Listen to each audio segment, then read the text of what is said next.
दिनै चिरां जिल्लानि सिङाव थानाय सापागुरिनि मुंदांखा सिगनेट हटेलाव लन बलिं एस'सिएशन आसाम गुसुङै LBAA आ मोनसे बोसोरसालिया जथुमा एबा सावराय जथुमाखौ खुंफुंनाय जायो। बे हाबाफारि एबा जथुमानि गेजेरजों LBAA नि गोजाम मावफुं आफादखौ सिफायना गोदान मावफुं आफादबो दाफुंना लानाय जायो। बेनिनो गोदानै सायख' जानाय आफादगिरि हिसाबै MLA दुर्गादास बर' आरो नेहाथारि हिसाबै नब बसुमतारी, रांगिरि इम्तिहाज आहमेद आरो जयेन्ट नेहाथारि हिसाबै अनसुमा दत्त मोनखौ 4 बोसोरनि थाखाय LBAA नि बिबानगिरि सायख'नाय जायो। मख'नो गोनांदि दिनैनि बे लन बलिं एस'सिएशन आसामनि बोसोरसालिया जथुमायाव बाहागो लादोंमोन बरपेटा आरो बङाइगाव जिल्लानि DSO जगबती बसुमतारी, केबेन्स राथि बिथांमोनजों लोगोसे गोबां जिल्ला आरो आसामनि स्पर्ट्स दैदेनगिरि बिथांमोनहा। मैं Kishanveer Singh Rathi, treasurer bowling federation of India, आज असम बॉलिंग एसोसिएशन की एनुअल जनरल मीटिंग में मैं ऑब्जर्वर के बेस पे आज यहाँ पर आया और यूनिवर्सली जो पुरानी कमेटी के प्रेसिडेंट मिस्टर दुर्गादास बोरो को निर्विरोध प्रेसिडेंट अपॉइंट किया गया और पिछले 4 साल के पीरियड में जो दुर्गादास बोरो जी के गाइडलाइन से असम बॉलिंग एसोसिएशन के जो ऑफिस बीरर थे, प्लेयर्स थे, जिन्होंने आज इस देश का नाम बहुत ऊंचा किया, जिसमें नैनमुनी शेखिया कॉमनवेल्थ गेम्स में गोल्ड मेडल लेने के बाद अभी उनको 30 नवंबर माननीय राष्ट्रपति द्रौपदी मुर्मू जी ने अर्जुन अवार्ड से सम्मानित किया। और मैं आगे भी यही चाहता हूं कि आने वाले समय में दुर्गादास बोरो जी की गाइडलाइन में और संरक्षण में जो भी असम बॉल एसोसिएशन नई ऊंचाइयां प्राप्त करेगा, वो अपने आप में बहुत बड़ा अचीवमेंट होगा और आने वाला समय बहुत डेवलपिंग जा रहा है, क्योंकि दुर्गादास बोरो जी बहुत अच्छे से अपनी फेडरेशन और प्लेयर्स को लेके आगे इसके फ्यूचर के लिए काम कर रहे हैं। धन्यवाद। सिगाङावनो आं निउज चेनेलनि नोंथांमोनखौ हामबाय होनो जोबोद गोजोनथाव बाथ्रा बेनोदि जोंनि आसामाव प्रथम 2007 निफ्राय लानानै दिनैसिम लन बल होननाय मोनसे गोदान गेम जों बेयाव दिन्थिनो हादों। बेनो जोंनि गौरबनि बाथ्रा। मानो होनब्ला जों बे गुसुं समनि बिथोराव जोङो बेखौ नाजानानै दिनै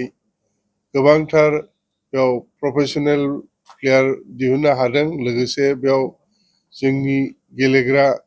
जेसेबां मानि गथ' गथायफोर बिसोरखौ जों मोजां ट्रेनिं होनानै नेशनेल आरो इन्टारनेशनेल लेभेलाव गेलेनो थाखाय जोङो जग्य खालामनो हादों। बेल' नङा, जोङो थांनाय कमनवेल्थ गेम्सआव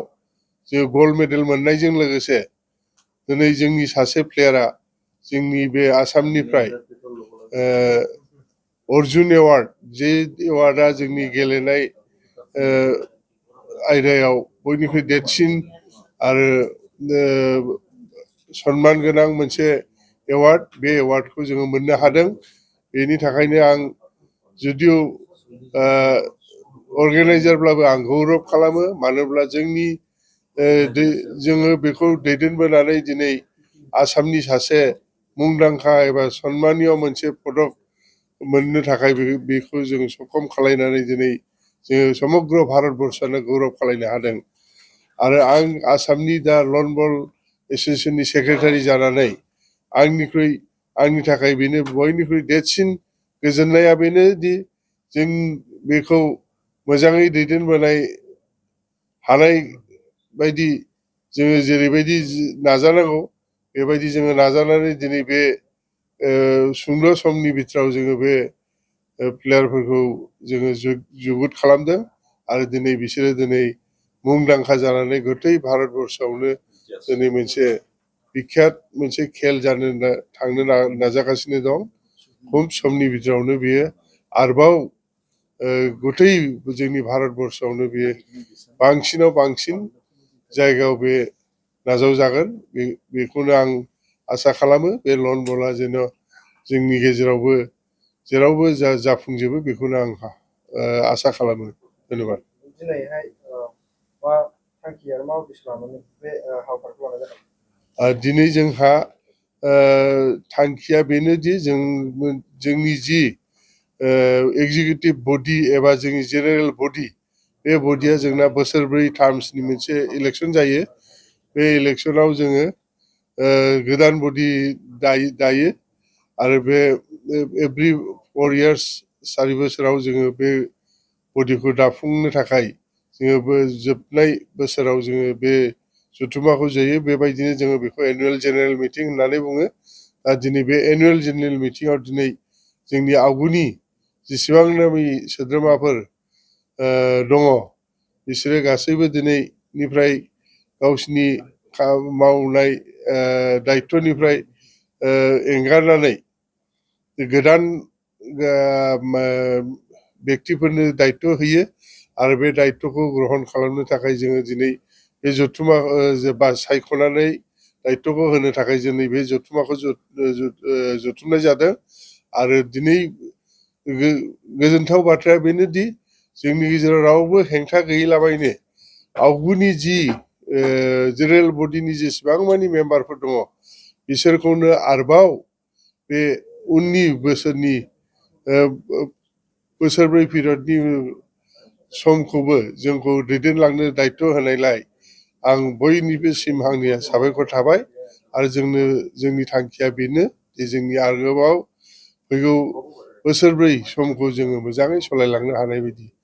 बेखौनो आसा खालामो सोर सोरखौ लिडार हिसाबै सायख'नानै दोननाय जादों आफादगिरि बा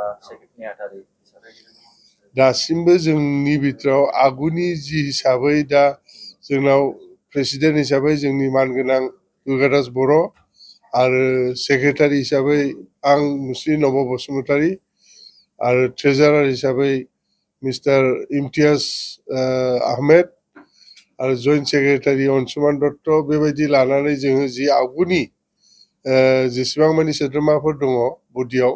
बे बडिखौ जोंखौ कन्टिनिउ खालामनो थाखाय हाउसआ दिनै नाजावना लादों बेनि थाखायनो जोंबो बेखौ आरोबाव जोङो गोसो खुसियै नाजावनानै आरोबाव मावलांनो थाखाय थांखि लानाय जाबाय मोनसे गोनांथार फोसावनाय बे खौराङा नोंथांनि थाखाय गोनांथि जागोन गोनांथि खौराङा बेनोदि चिरांनि काजलगाव SBI ब्रान्चनि नांजाबनाय रोंगौथि गोनां डक्टर सुमिक देबजों लोगोसे माखासे डक्टर मोननो हानाय गंसे मोजां देहा फाहामग्रा SD क्लिनिक दङ फै बिदिब्ला बे देहा फाहामसालियाव मा राहा मोननो हायो नायनि डायबेटिसनि थाखाय फाहामथाय सरासनस्रा सावस्रि फाहामथाय बिखा बेरामनि सायाव फाहामथाय नोंथाङा जुदि बेफोरबादि बेरामजों भुगिनांदोंब्ला काजलगाव SD क्लिनिकआव थांनानै नायजाहैनो हागोन नायजानायनि सम फुंबिलिनि 9 रिंगानिफ्राय सानजौफुनि 1 रिंगासिम आरो बेलासिनि 5 रिंगानिफ्राय मोनाबिलिनि 7 रिंगासिम नायजानो हागोन नोंथाङा सुलाद लानो थाखाय 7002293924 9954687336 जानबुं नम्बराव सुलाद ला